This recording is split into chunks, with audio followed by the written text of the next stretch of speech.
Hello दोस्तों, मैं पूजा कौर। आप देख रहे हैं AIB न्यूज़, जिस पे है जनता का भरोसा। तो चलते हैं आज की खबर की तरफ।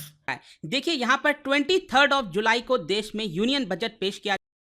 निर्मला सीतारमण जी का जो बजट है, लगभग 11 बजे उनका स्पीच स्टार्ट होता है और करीब करीब 2 घंटे के अंदर कि 1 फरवरी को जो बजट पेश किया गया था उनके द्वारा, वो इंटरिम बजट था। और क्योंकि उनको दोबारा यहाँ पर फाइनेंस मिनिस्टर बनाया गया है चुनाव के बाद, इसलिए वही ये बजट पेश करने वाली हैं। अब क्या होता है कि यहाँ पर जो इंटरिम बजट होता है वो एक शॉर्ट बजट होता है, क्योंकि आपको पता है जब भी कोई चुनाव हुआ, जैसे मान लो लोकसभा का चुनाव होना था अप्रैल और मई में, और जून में उसका रिजल्ट आ गया, तो क्या है कि चुनाव के जस्ट पहले ये सही नहीं होगा कि जो पुरानी वाली सरकार है वो पूरे साल भर का बजट पेश कर दे। वो हक मिलना चाहिए नई सरकार को, इसीलिए हम कहते हैं उसको इंटरिम बजट। और इंटरिम बजट में बेसिकली क्या होता है कि यहाँ पर सरकार सब कुछ, मतलब कि कोई बहुत बड़ा ऐलान नहीं करती है, कोई ऐसा चेंजेस नहीं करती है जिसकी वजह से कोई बहुत बड़ी अलग कुछ चीज हो जाए। तो इसीलिए क्या है कि इंटरिम बजट बहुत शॉर्ट होता है और ऐसा कोई बदलाव देखने को नहीं मिलता है। हाँ, यहाँ पर खर्च क्या होगा पूरे साल भर का, रेवेन्यू क्या होगा, उन सब का आंकड़ा बताया जाता है। लेकिन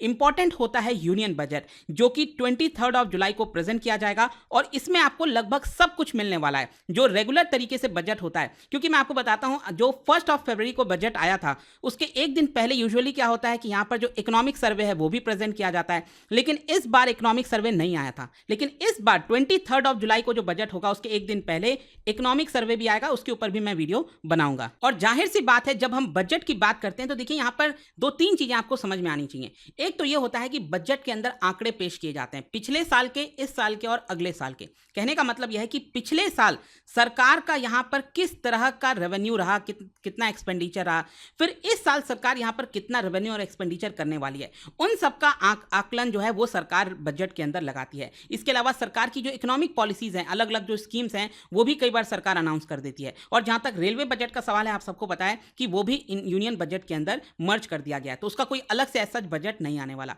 खैर, अब क्वेश्चन यहां पर यह है कि बजट के अंदर सबसे ज्यादा किन चीजों की इस बार बात हो रही है। देखो, स्पेशली क्या है ना कि यहां पर कोशिश यह है कि देश की अर्थव्यवस्था को बढ़ाया जाए, जीडीपी को बढ़ाया जाए। आप ध्यान से समझिएगा, जब हम जीडीपी की बात करते हैं तो ग्रॉस डोमेस्टिक प्रोडक्ट, इसके अंदर 3-4 चीजें आती हैं। एक तो हो गया प्राइवेट कंजम्पशन, दूसरा है इन्वेस्टमेंट, तीसरा है गवर्नमेंट एक्सपेंडिचर और चौथा है नेट एक्सपोर्ट। ठीक है, यहां पर जो सबसे ज्यादा वेटेज होता है वो होता है प्राइवेट कंजम्पशन का।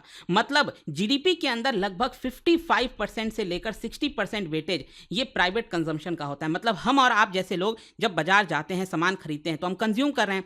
तो अगर मान लो हमारा कंजम्पशन बढ़ेगा तो जाहिर सी बात है हमारी जीडीपी ग्रो हो सकेगी। तो सरकार कहीं ना कहीं अब ये देख रही है कि कैसे जीडीपी को और ज्यादा रफ्तार दिया जाए, और इसके लिए क्या जरूरी है, प्राइवेट कंजम्पशन को बढ़ाना। अब आप सोच के देखिए प्राइवेट कंजम्पशन कैसे बढ़ सकता है, क्योंकि अभी तक क्या हुआ है पिछले 2-3 वर्षों में, स्पेशली कोविड के समय से अगर आप देखोगे, सरकार ने सप्लाई साइड के ऊपर काफी फोकस किया है कि यहां पर सप्लाई कैसे और ज्यादा बढ़ाई जाए। लेकिन जब तक उसको कोई कंज्यूम नहीं करेगा, उस सप्लाई का कोई फायदा नहीं है। तो इसीलिए कंजम्पशन तभी बढ़ेगा जब लोगों के हाथ में ज्यादा पैसे बचेंगे,